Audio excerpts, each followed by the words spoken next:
Welcome to another edition of Everyone Hates Cleveland, the podcast, albeit that this one is a little bit different than the past. We actually have our own website now. And on a serious note, if you haven't checked out everyonehatescleveland.com, please do so now. You'll click it.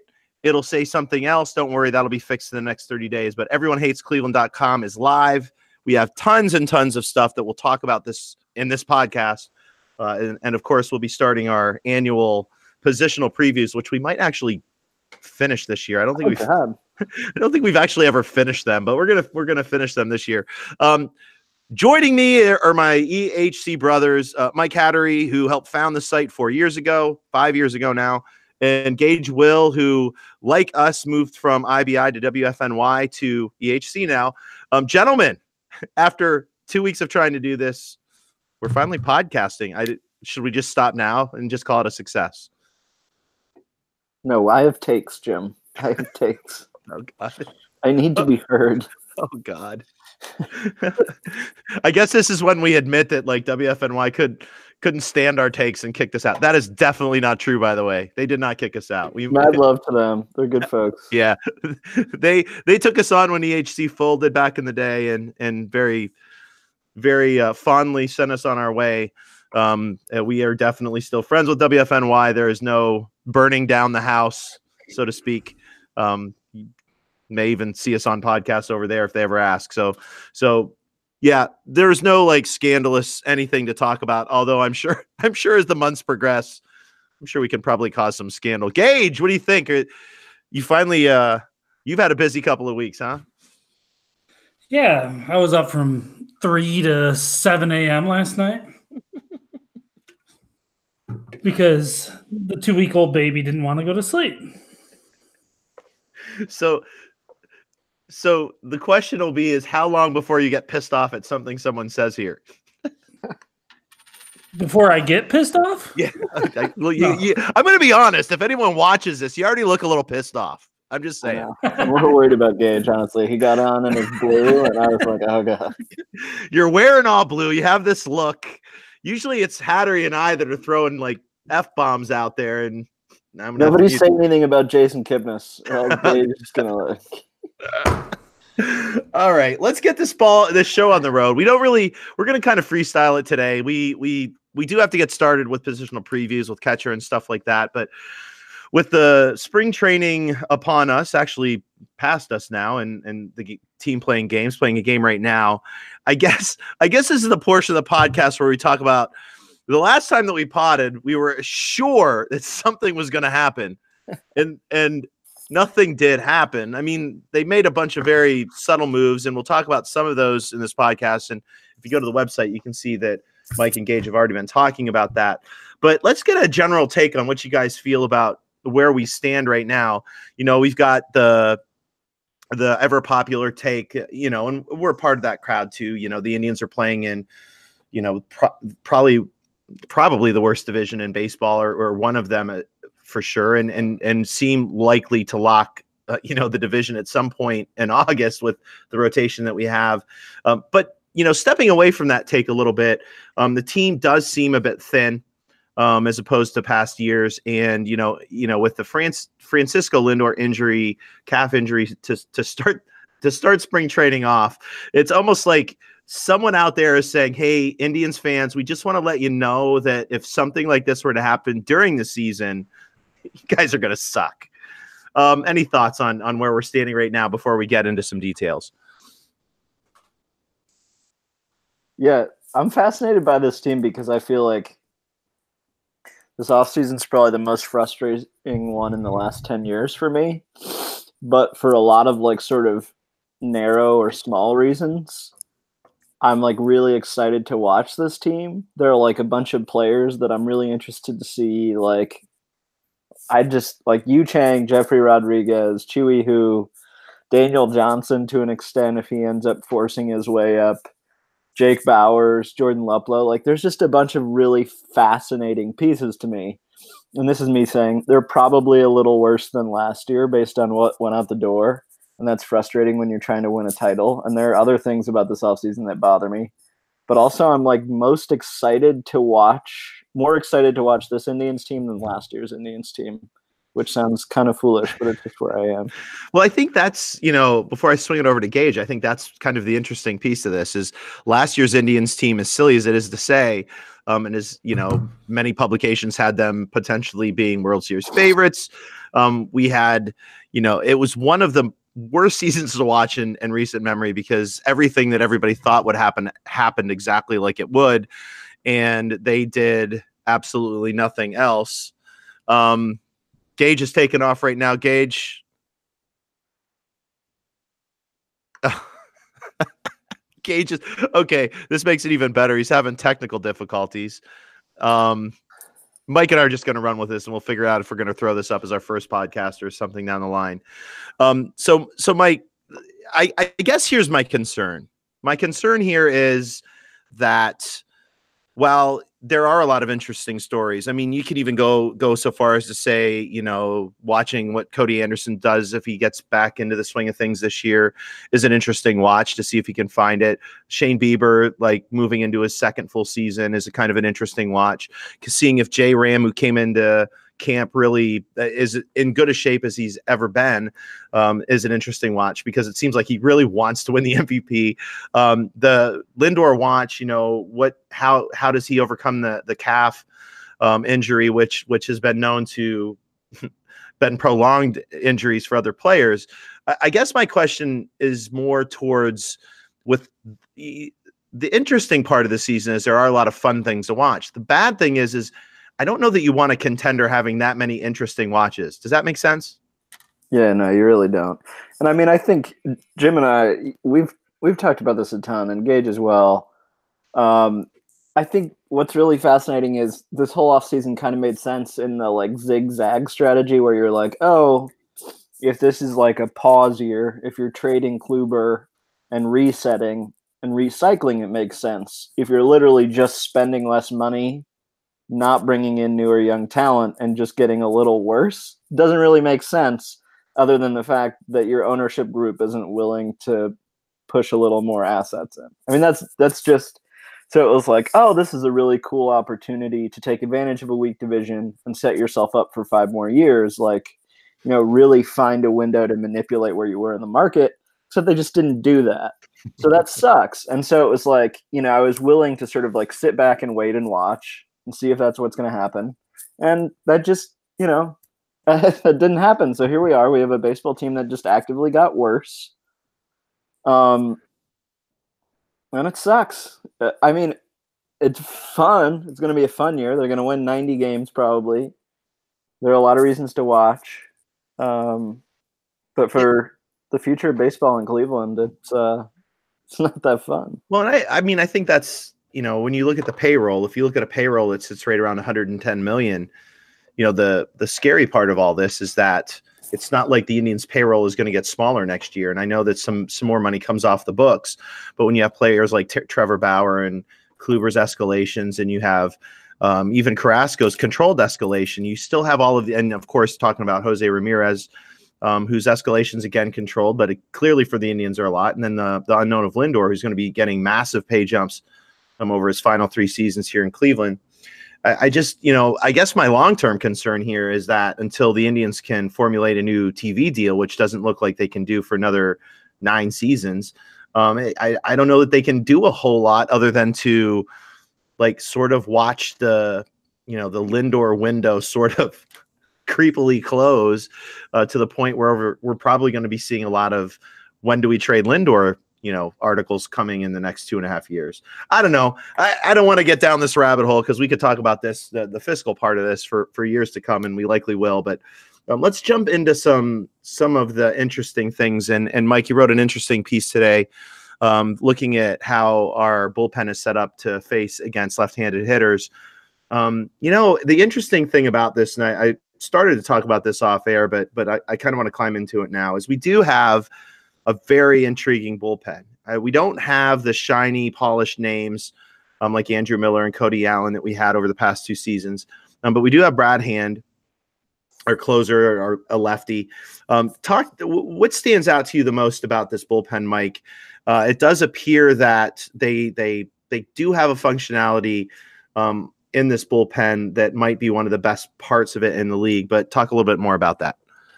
Yeah. So my point with this was like 2 or 3. First of all, like Allen and Miller were largely bad last year. I mean, Miller was quasi-productive when healthy, but that just wasn't for much time. And Allen was just literally a bad pitcher last year. And so the Indians have sort of gathered a bunch of like special task guys, which is, Olsen, Perez, and Hand. I mean, Hand has some diversity. He can get out some righties, but like really they just own left-handed hitting. So you have 3 of those guys, which means you can get pretty creative and aggressive because you're not like, oh, I wasted my one loogie. No, I mean, you have 2 other dynamic guys you can use. So that's cool. Otero really probably shouldn't see many left-handed hitters. And, similarly with Adam Simber should never see a left-handed hitter. I think we can firmly say that. And so like that group of 5, you should be able to, with Hand and then those 2 different matchup guys, you should be able to leverage really well. I mean, that places a big burden on Francona, but he's getting paid a lot of money, so he should figure out how to do it. And which would have been my next question. I think the optimism of the piece is that we have a bullpen that sets up really well if you use it right. My question is do we have a manager that will either know how to use it right or choose not to use it right? And I don't mean, I mean, just, the gut calls. Yeah. No. Our first topic, we're already jumping down the Francona rabbit hole. But yeah, the other thing too that I think is, and I got to that point where I was like, oh, here's like 5 guys who are big league relievers in limited, Hand less limited, but the other 4 are big league relievers in certain scopes. And then it's like, hey, you just need to get 1 or 2 of Cody Anderson, Danny Salazar, Jeffrey Rodriguez, and Chi Woo to figure it out. You just need 1 or 2 of those guys based on their arsenals and ceilings. And I mean, that's pretty exciting. I think that's like, I think maybe one of those guys figures it out. If Salazar's healthy, he's an instant impact bullpen arm. Me. I think both of us, since Salazar has been, mentioned as a possibility way back in, 2011, 2012, 2013, we've been high on Salazar, and obviously there's not a lot of people who join us in that level of liking an elite arm who perhaps has some other issues. But I think the thing that you mentioned, having, you have a Brad Hand who I think, having him as a guy who could work the 7th and 8th inning was optimal because, he was clearly not even arguably our best reliever last year. And he is a guy who can pitch against both lefties and righties. I think optimally you'd get a Salazar or even a Cody Anderson, depending on, and it's been so long since he's pitched at a big league level. It's hard to know what you're going to get with him, but I mean, if you could get a Danny Salazar who could come in the 7th or 8th inning, who can pitch against righties and lefties with elite pitches, I think that would make this bullpen a fairly, scary proposition for opposing teams, with the ability maybe at some point to bring in a Tristan McKenzie at some point this year, who's not on the 40-man, but obviously somebody the Indians are going to be watching very closely. It does seem like the Indians bullpen sets up to at the very least match up really well with our rotation if our rotation continues to be that 6th and 7th inning force. And I'll say, as an aside of spring training excitement, I mean, I think it's really good to try and build him as a starter, and I think he could do it well there. I think he could be a good 3 or 4. But I think Sam Hentges is super fascinating as a Miller Hand type guy with an interesting arm slot, a power fastball out of the pen, and a good secondary. I mean, I think there's a really good chance we could see him fly this year and just have another arm like that, or we can see them take it slow and rotation him. And I do think he has more upside than that crap fest of left-handed starters we hung on to forever, like the Sean Maramondo model. Hentges is a legitimate starting pitching prospect, but I do think long-term he also has pretty significant pen upside if he doesn't start, which is good to see. We haven't gotten really into our minor league stuff this year yet, which we'll be diving into soon.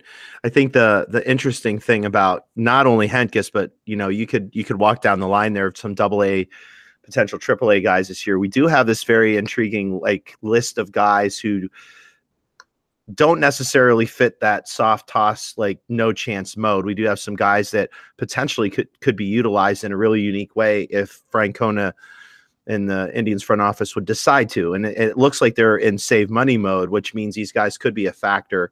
Hentges looked great today.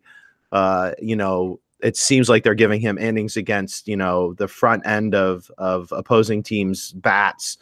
So we're getting to see him against big league bats. And he's looked pretty good so far. So, that would be an interesting watch. So it's funny because heading into the spring training, I didn't feel this way, but it does seem like utilizing, what the Indians, I think, have done well over the past 10 or 15 years. This sort of dilly-dally approach with the bullpen. It seems like they put together something that's at least interesting and perhaps something they can continue to add into with Cody Anderson and Danny Salazar coming into the fold. I do want to, let's get the rotation out of the way. Can I cut you off? Yeah, go ahead. I just want to make a pitch. I know everybody's really pissed about the $4.5 million to Danny Salazar. And I know he didn't pitch last year, but every time he's been on the mounds and healthy as a big league pitcher, he's shown you elite upside. And it's just like, I don't know who you're spending that $4.5 million on, because you could have bought a seventh inning guy. That's great. But like the Indians needed to buy a high ceiling reliever, and it's Danny. I mean, it's like $4.5 million. And yeah, you can tell me there's a 90% chance he's not on a big league mound this year. But if there's a 10% chance he's pitching for me in October, I'm thrilled. Because like you're not buying that anywhere else. You're not. I just don't see where they would get that this offseason. Well, you look at, I mean, an arm like Salazar's on the open market, who pitched last year, is going for at least twice that amount. And every bullpen arm that went for at least $9 or $10 million that was worthwhile. Now the Indians could have gotten a 1-year deal on a couple of different players, but I think, in the mode they were on, I think taking a fly. I mean, remember, I think they got John Axford. Remember how much we love that move. I'm pretty sure they got Axford for that $4 or $5 million or $4.5 million money.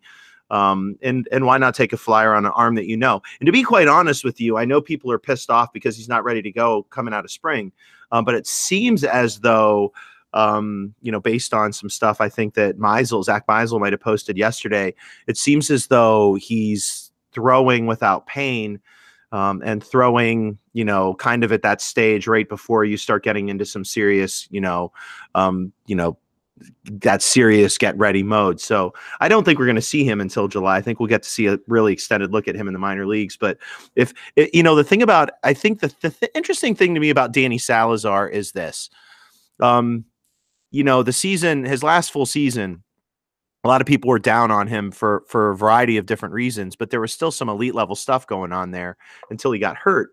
It kind of, in comparison, you look at a guy like from our past, like Lonnie Chisenhall, who over his past 2 seasons made more than that $4.5 million, played half seasons, again, did some things really well and was like worshiped by the Tribe fan base, where Salazar is just this pariah. Perhaps that's the way that management has handled him. Not really sure, but I think we're going to get to see him this year. I don't know how effective he'll be, but if he's got anything close to what he's had before in the past, certainly a plus in the bullpen, if he's in the bullpen. Because delightful about all this is that, like, Lonnie Chisenhall, if you talk to anyone around the organization, was delightfully lazy about taking care of his body, and it wasn't exactly surprising. And if you're wondering why the Indians didn't pay him 1.1 and 2.5 as compared to Salazar, it's that reason. So, yeah, whatever. Yeah. But, all right. All right. Let's move to the starting rotation, and I want to talk about 2 interesting things here. Just kind of as you watch kind of this preseason stuff play out. I think that, the low-hanging fruit is to talk about the elite guys that have been in this rotation for years and years. Really the 2 guys that are most interesting to me this year, one because of just how good he pitched in his first year and how understated it's being talked about, and the other for how good he pitched last year and whether or not he can build upon that. And that's our 4 and 5, Mike Clevenger and Shane Bieber. I mean, obviously, Mike, you've been in on Bieber since the start, since his minor league days. What do you expect from Shane Bieber heading into this season? And, I guess, if you look at his numbers, and I don't have them up in front of me, although I'll pull them up here in a second. He had some, for a first year pitcher, who did he, is he fighting the fact that he's pitching with, 3 potential Cy Young candidates and Mike Clevenger, who at points that throughout the last year had Cy Young caliber statistics. Must it be fun for a guy like him to fly under the radar by being in Cleveland, being on this rotation? His numbers are spectacular. Yeah, it's really fascinating, man.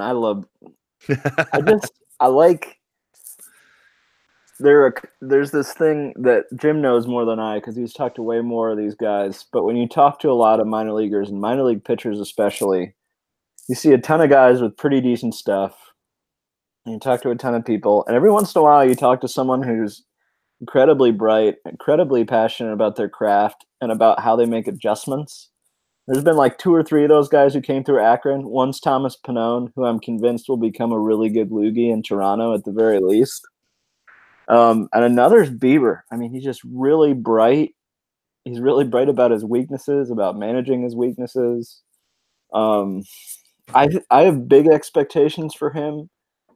Just like striking out, even if he regresses in terms of strikeouts, not walking hitters and getting 45% plus ground balls. It's just hard not to be a good big league pitcher. Well, let's just talk about, let's talk about the piece that seems, ever since you've talked to me about him, Mike, and you have seen him in the minors, he's flown through the minor league system. His K rate has been extremely consistent. He's never walked. And when you go to the big leagues and your walk rate jumps to 1.81 per 9, like that's pretty spectacular stuff in your first season. You're looking at a guy with a low 3 FIP, a low 3x FIP. He almost is a 3 WAR pitcher in his first season. You were all over this. What was the most surprising thing you saw in his transition from the minors to the big leagues? Is it the fact that he was able to maintain consistency, or the big, he did have a fairly decent K rate jump. All the surprises are good. Yeah, I think the K rate jump might have been most surprising. And I think it's actually one time where it might just make a little sense. He had an above average swinging strike rate, which is good. That's a good indicator. But I also think he's one of those guys who, like, you're talking about maybe 3 pitchers have better command than him in baseball. He has plus command. And those guys can add, like, strikes looking. And you pair him with Roberto Perez as a framer, and it's going to be a ton of fun because he can grab so many free strikes. And I think Gage wrote about this well, which was maybe he's grabbing too many.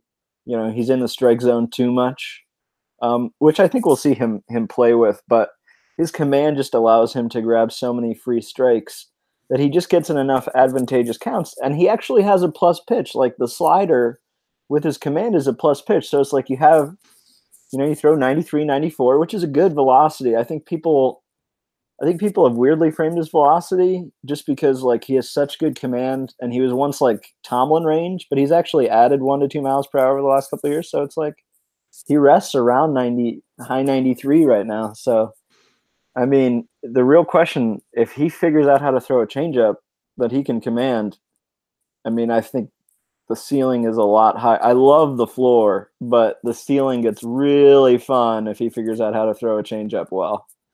Well, I want to come back to Bieber in a second, because what intrigues me the most about Mike Clevenger is less about, he had a great season last year. We saw a big jump in the walks per 9, which I think was the most surprising to me.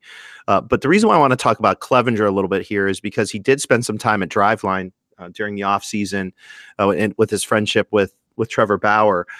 It does seem to me that if you want to look at a pitcher with a lot of upside, Mike Clevenger might be the guy if he can find the right people to talk to perhaps work on certain things in his game to maybe add an uptick in velocity, which he's already got enough of, but perhaps get a little bit more control, which Trevor Bauer has had from the start. I know he didn't spend a lot of time at Driveline, but it does seem like Clevenger has this intangible about him as well to try to improve his pitching. And this friendship with Bauer gets more and more interesting as we go. What a pleasant surprise he was last year, because I know, Mike, and I guess after you write for a long time, maybe our minds are shaped the same way a little bit. But I think you and I were both kind of on the same page with Clevenger. When you have striking out 10 guys is fine, but when you're walking 4+, that doesn't necessarily make a big league pitcher. But with that, do you see a continued trend with Clevenger? Do you see this? If he can stay at a 9.5, 3 walk guy, I think maybe we might have a guy who can sit at a 3 or 4 starter and be really, really effective with some upside there. Yeah, I definitely was wrong about Clevenger's ceiling.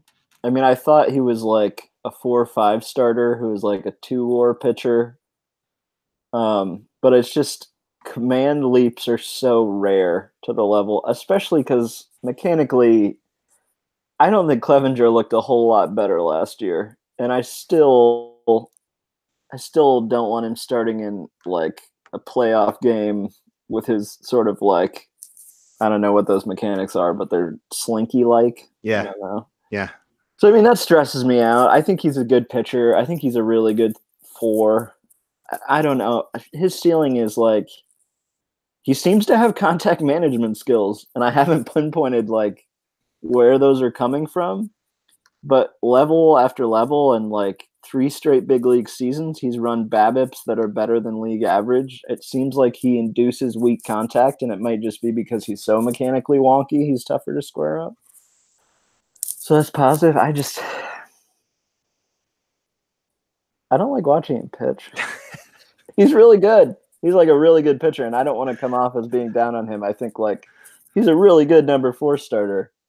I don't like watching him pitch, but he's a good 4 starter. Well, let's move to a different piece to this rotation. I don't know how much we're going to get into this, but if you were Corey Kluber and you spent the entire offseason with really tangible rumors that you were going to get traded to Los Angeles or Cincinnati or any other team that had a prospect that could automatically play for the Indians. I know we talk a lot about demeanor with Corey Kluber and about how he's, stoic and takes it all in. But, being a human being on this planet, when you're a, 2-time Cy winner, you finish in the top 3 again, you've got to think to yourself, you got to be a little pissed, right? Like, I mean, I know baseball makes sense, but what kind of Corey, I mean, how does this play into, I'm sure Corey Kluber will be just fine, but, he's starting to become a guy whose friends are all leaving, and he's going to be kind of rumored to be dealt probably for the rest of his career here in Cleveland. I mean, if you're Corey Kluber, like, how are you feeling about the 2019 season? I mean, can you just put that all in a closet, shut the door, and just get to it? Yeah. I mean, while my piece was constructed on on more critical reasoning, I mean, it's not sourced. Well, and no, I mean, but I think I do think that your discussion of I mean, the realities of the situation. I mean, that's not a piece you necessarily have to source in that, I mean, just common sense would tell you that, he's going to be a little pissed off. Yeah. So there's this really funny thing that happens in this sector where it's always like we get into like sports are a business mode, and they are. There's no doubt they're a business, but we use it for like really weird reasons. We're like, oh, he's getting paid, it's a business. And it's like, yeah, like, I don't know, everyone who goes to work is getting paid, but like it kind of matters if you work with someone you like, like if you were like, oh, there's this guy I worked with for a few years that I flew off to celebrate my achievements with because we're such good friends, and the team just dealt him to start the off season. They're the 3 guys who sat in my corner of the locker room are now all in different cities by the choice of the organization I play for. And my name was bandied about. I mean, it just looked like the whole offseason was constructed with the notion that the Corey Kluber trade was pretty likely. And now they have to come back, and Bauer's run his mouth, and he's got to spend time with Bauer. And it's just, I don't know. it is just like a basic human emotion thing where it's like, yeah, it's a business. When you're an employee and work with people, like, you kind of want to like them. And if you have really good relationships that you don't get to maintain because they're somewhere else or are difficult to maintain, it's just not as enjoyable. It's not as satisfying. I don't. Well, and just if you're listening to the podcast, Mike wrote the piece about a week ago called "The Indians Have a Corey Kluber Problem." Make sure you check it out on the website. I think, if you go back to talking to our positional previews, I think 4 years ago we had a discussion about when Corey Kluber's decline might start, and just to kind of throw this out there, Mike, and kind of to build upon that, obviously the Indians were looking to deal him sensibly because at age 32, age 33, obviously at some point Kluber's going to see a decline. We've obviously seen a little bit of that decline last year, and I know he still pitched strongly, but anybody who watched him pitch in August and September know that something in October noticed, the drop in velocity, the lack of throwing pitches that he used to throw for whiffs. Is this the season where Kluber, sees enough decline that he isn't the ace of the staff anymore? I mean, is this the year? I mean, obviously that's why the Indians are talking about trading him and not a guy like Bauer. Certainly they signed Carrasco to a long-term deal, which kind of is a statement in and of itself.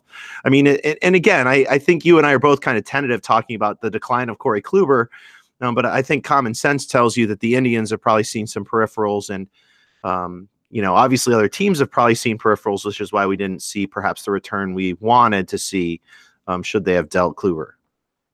Yeah, I mean, I think it's really interesting.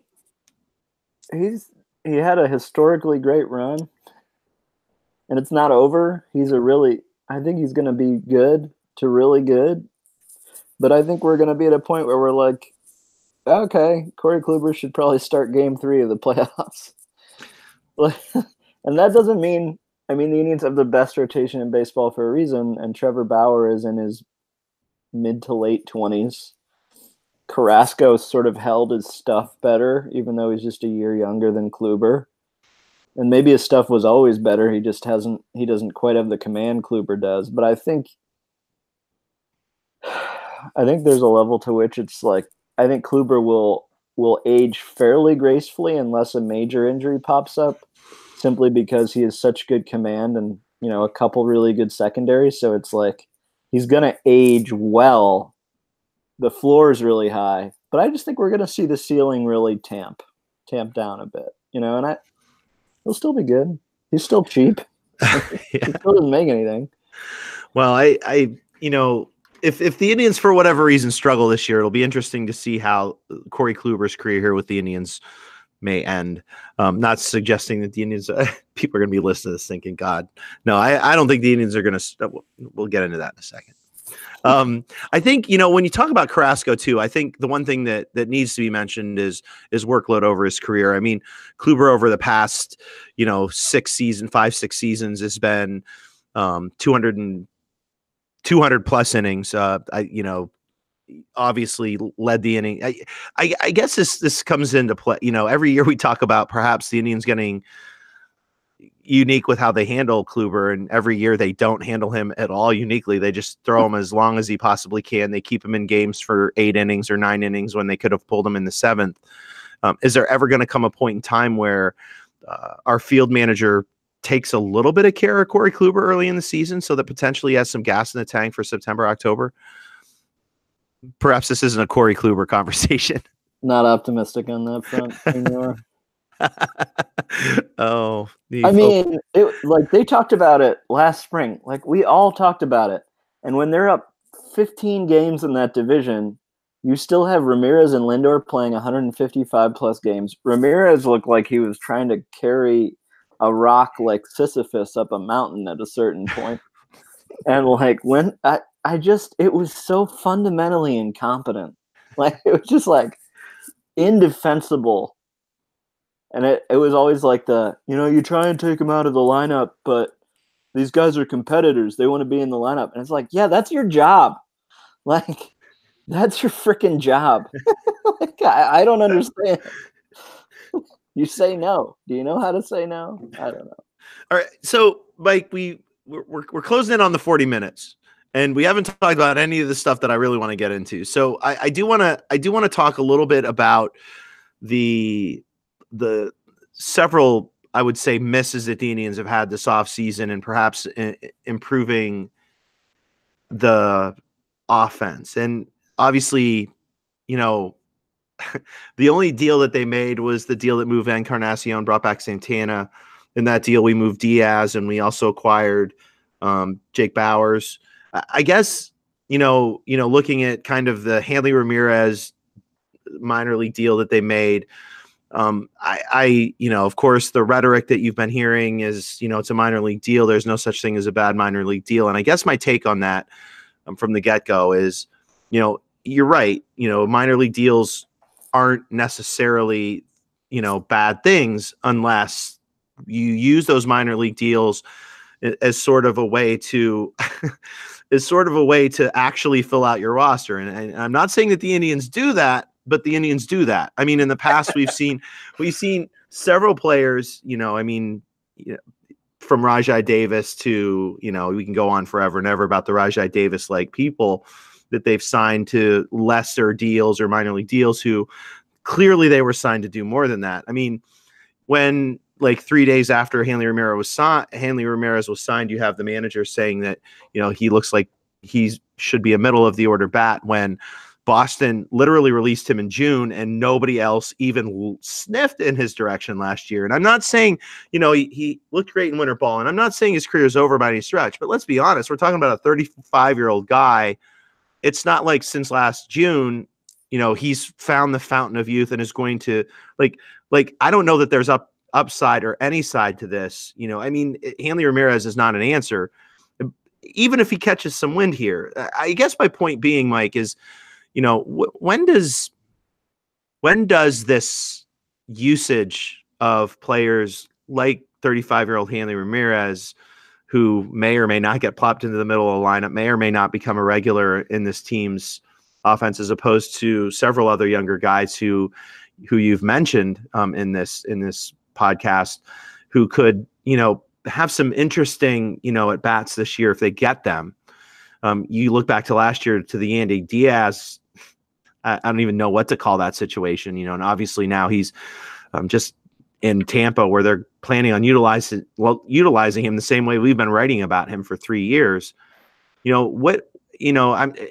Jake Bowers, looks great. I'm not trying to say that we haven't acquired guys who might have some tremendous upside here, but when is building an outfield or building an offense?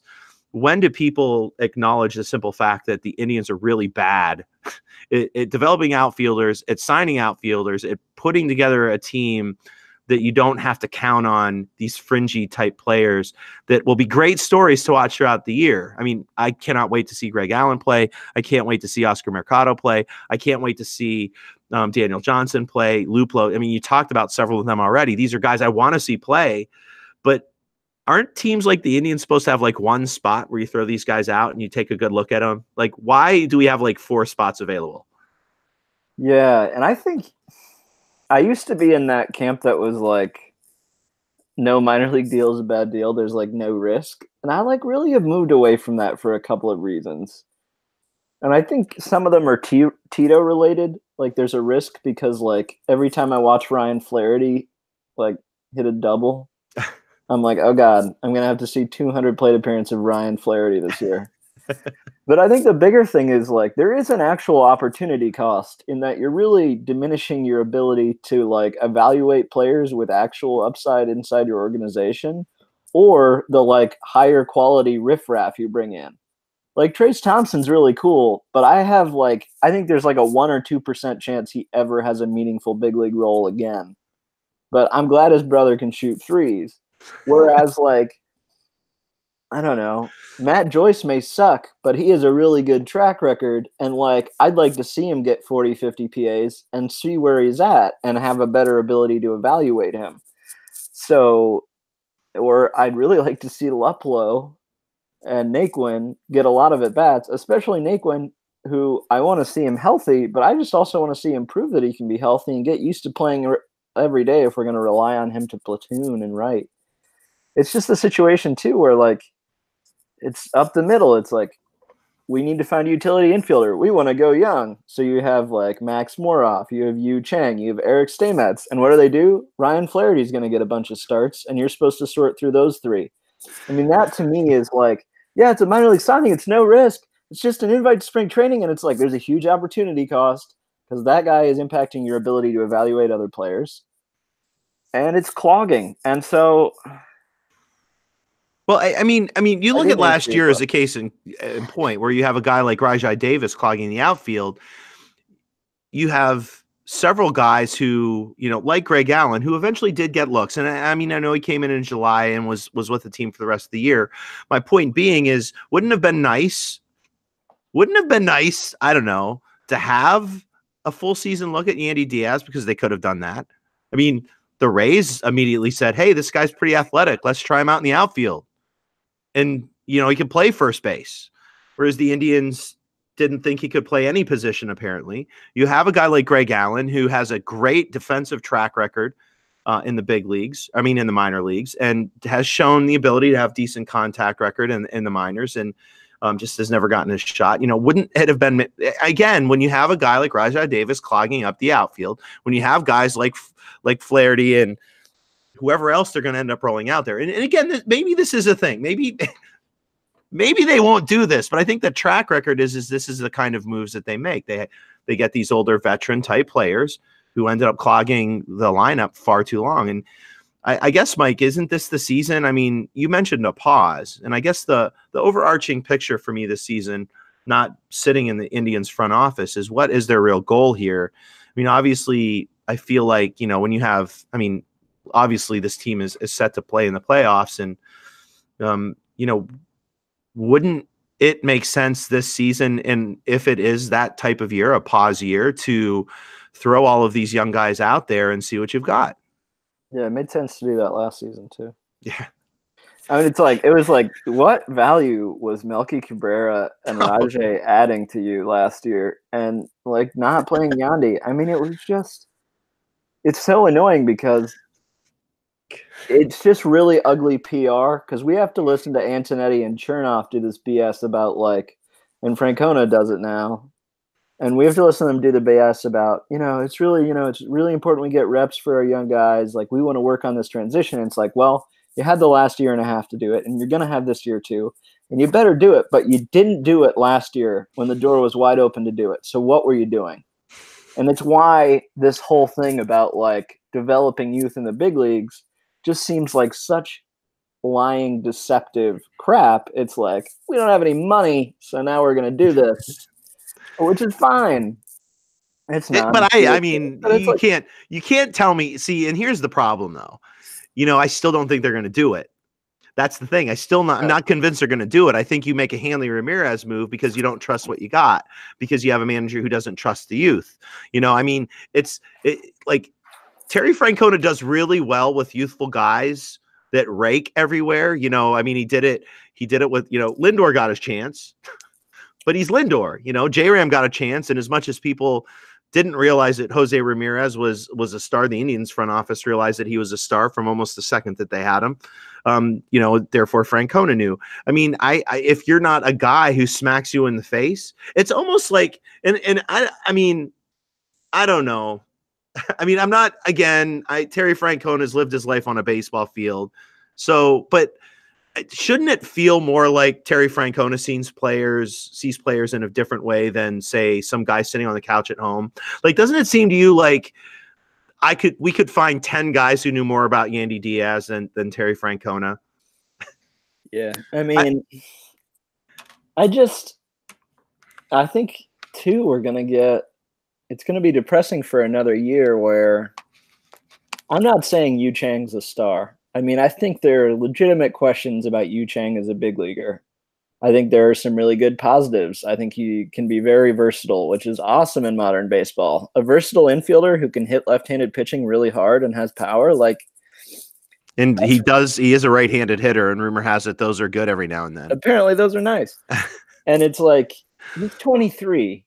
Did he just turn 24? And there's a point at which we all know it's going to be Moroff or Flaherty. Moroff is out of options, and Flaherty they would lose probably because he'll try and sign with another like bad big league team. We all know who that's coming out of camp. We all know because that player doesn't play enough. It's going to take 70 games to make a decision. Chang's going to be back in Buffalo for another like 3 months, and it's just like, why does it? What's the point? I mean, and it's like if Chang's in the big leagues, he's an actual device where he should play against every lefty, and Kipnis should sit, and he should spell Ramirez. And it's just not gonna happen. Like I guarantee you, Chang does not break camp with the team, and he honestly is just the best option of those three, and it's not close. And it shouldn't be an options game because I don't think he is that high of a ceiling that we should be worrying about his age 29 or 30 season. So it's not an options game. It's like the Diaz crap when people were like, oh, this is an options game. He was 26. They didn't care about his age 32 season. Francona didn't like him or communicate with him. Oh, I mean, man. it's not hard to understand. Yeah. There really is a podcast about this because the communication piece is very intriguing to me, but I do not want to dive down that here. All right, Mike, we got to wrap things up. I do want to get a couple more things out there, though. We probably need to have another one of these kind of open door, like what do we got going on here before we start diving into positional previews, because we need Gage's take on this. But I guess what's one positive? You've talked about a few. You've actually been fairly optimistic with several of your pieces. And you could throw a few players into this. You mentioned a bunch of guys at the beginning of this podcast that you were interested in seeing for a lot of variety of reasons, kind of at that Greg Allen level, including Greg Allen. What are you most interested? Like, what's the one positive you see out of this offseason so far that kind of stands out to you that the Indians should and could utilize this offseason or this regular season because they either want to or have to?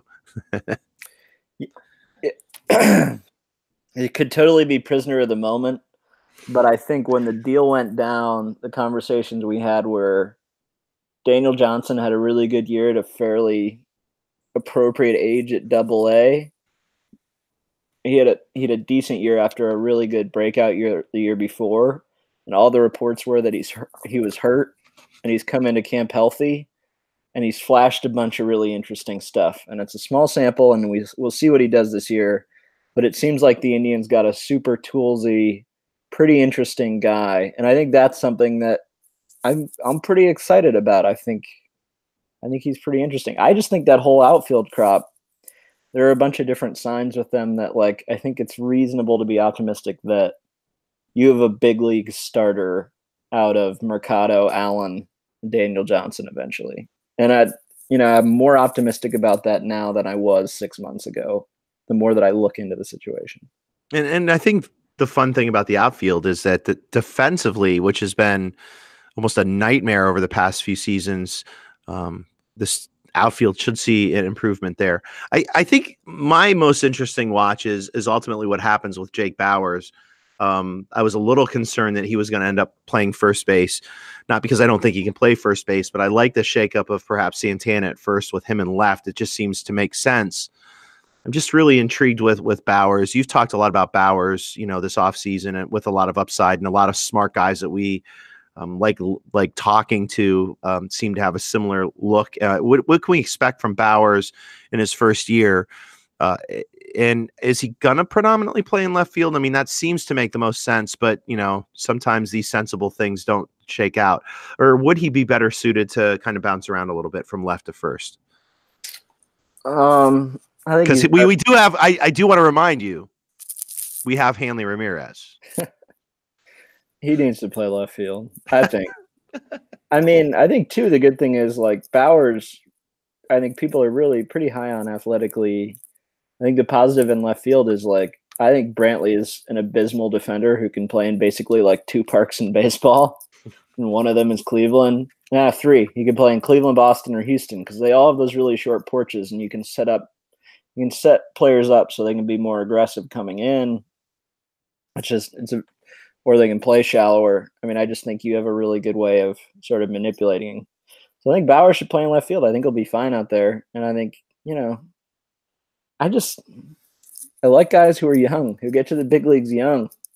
That's usually reflective of their skills. He's technically sound. He takes pitches.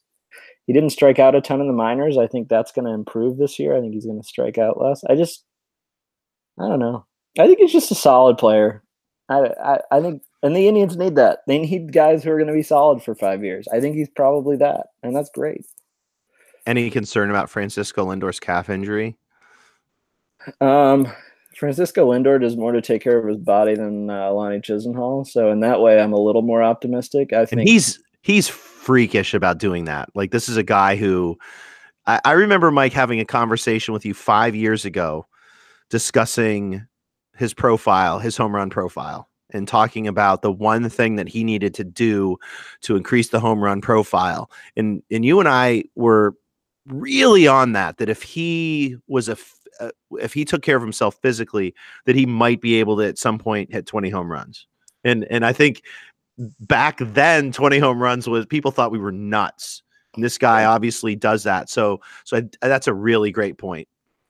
And I mean, I think too, like you saw I think I'm always going to bet on people, and Jim can attest to this way more because I never actually got to cover Lindor in the minors as much as Jim did, but just always going to bet on people who have insane work ethics and like good management teams around them. I mean, Lindor is going to go to free agency, and that's going to bug a lot of people, but he's a really well-managed superstar. And in every aspect, and somebody with an insane work ethic who has like good people to sort of like help protect his body. I mean, I'm going to bet on that guy more than I'm going to bet on a former first-round pick who got kicked out of college because he stole a store, never put in work, and is insanely talented and made it to the bigs just because he has really good bat-to-ball skills. I mean, I don't know. Well, there you have it. I think we'll stop there. I'm just glad we're back on air. Now, here's the thing that pisses me off. I don't know if this is going to make air first or if we're going to save this, pocket this for Gage Will, although he wants us to post this. He was technically on this podcast, but just so y'all know, the reason why we haven't had a podcast out in the first 2 weeks of the site is because we couldn't get together at the same time. This was the first time we could do it. And Gage had technical difficulties. So Nam, if you listen this far, and you probably will, someone's actually worse at the technical part of this than you. So feel good about yourself. All right, we're going to wrap things up there. Please check out the site, everyonehatescleveland.com. You can also check it out at everybodyhatescleveland.wordpress.com if you want to, but remember, it's everyonehatescleveland.com. Mike just put out a great piece today. Gage and Mike have been writing religiously every single day, minus consistency on the weekends, but even Mike's been pumping out stuff on Sundays. I will have this podcast up. By the time you hear it, you'll know about it because it'll be posted. And I'm actually going to start writing. I didn't know if I was going to write. I didn't know if I was going to write it all, but here I am 2 weeks in. I quit WFNY last week.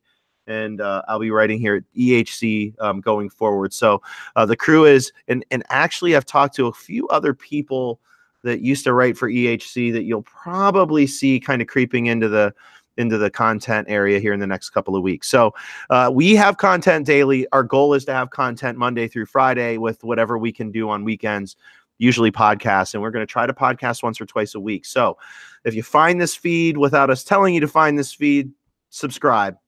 If you find this feed because we told you about it, subscribe and tell someone else about it.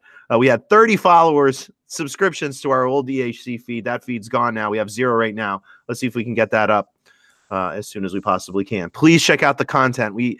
I will say this. I said this before we went down a couple of years ago, and I'll say it again. Our baseball content at EHC, and right now we're predominantly baseball, if not only baseball, but our baseball content at Everyone Hates Cleveland is as good as it gets. The reason why WFNY wanted us to write over there is because we knew what we were talking about. So please check us out.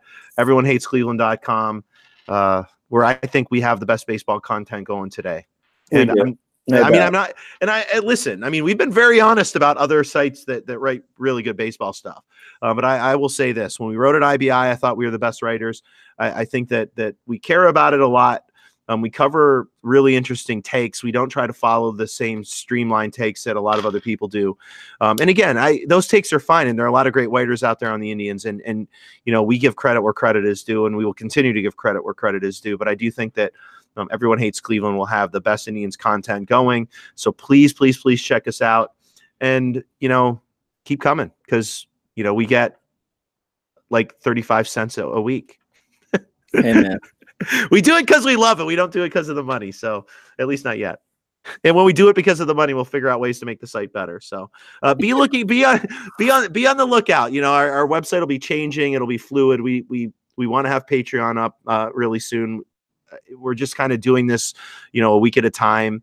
But this is not a website that we plan on going anywhere for the time being. We actually plan on doing this until, I don't know, I guess we die. Yeah. So Him and I are inseparable no matter how hard we try. This is year 6, Mike. We've been writing together for 6 years. I feel like it might be more. Is it more? It might be more. I don't know. I have to go back to those early emails. I still have them somewhere. But it's been a while. I mean, we left IBI in 2014. Jeez. So that's 5. And I feel like maybe you wrote there for 2 years. 2012 sound right to you? I don't know. Try and repress giving away free labor. Now we choose to do it. Hey, I'm telling you. Autonomy is valuable unless you're giving it freely to someone else to use your name for their earnings. We do. One last thing. We do want to send a shout out to WFNY. I mean, they gave us a place to write for 2 years. We were really open with them about, Mike left like a month ago now. And they were very upfront with us about thanking us for joining their team. And we'll always have nice things to say about WFNY. So shout out to WFNY. Make sure you check out their content as well. Just check ours out first. You can check them out second. Yeah, we'll link to it. Just come in, link across. Will they link to our stuff? I mean, no, I'm not that great to read. We are. There is zero chance. Like we're like the old dudes in the Muppets, you and me. I know. We are exactly those two guys. Someone's going to listen to this podcast, and the first 3 minutes we're already ripping on Tito, and like 8 people are just going to say we're never listening to them again. That's fine. All right. Thanks for joining us. EHC is back. You should see content on this feed every week at least, if not more than one time a week. Our goal is to have all 3 of us on, but I think ultimately what we want to do is incorporate some other writers and some other people into this as we get the season rolling. And check our stuff out. Mike and I have had this plan on how to do minor league baseball for the past 4 seasons. We have done none of it, but we're actually going to do it. We're going to start doing it now. You're going to see us attending a lot of the minor league games, at least when we get an opportunity to do so, because we do also work full-time jobs. Way 2 full-time jobs, but you should see us around the parks this off season, including the Indians. So check us out there. But we should have all the content that we used to have at EHC. We should have that same kind of content, just more and hopefully better. So check us out. We'll have minor league stuff. We'll have major league stuff, and I don't know. We'll see where it goes. EHC is back finally. All right, go Tribe. See you later.